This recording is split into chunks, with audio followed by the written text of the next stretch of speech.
So over here you can see that I have a photo, and let's say what I want to do is I want to remove the background of this photo. In that case, you can simply go around over here and then go around onto background removal right here, just like this. So from the hover menu, you can simply go around onto remove background right here.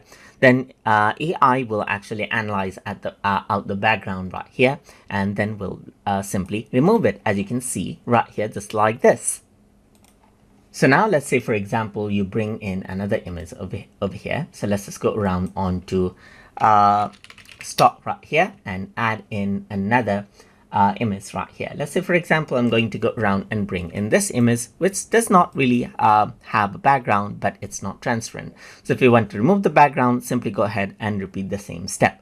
Go ahead and remove out the background, and then what happens is that it'll analyze out the background right there and will remove it and make it transparent, as you can see right here, just like this.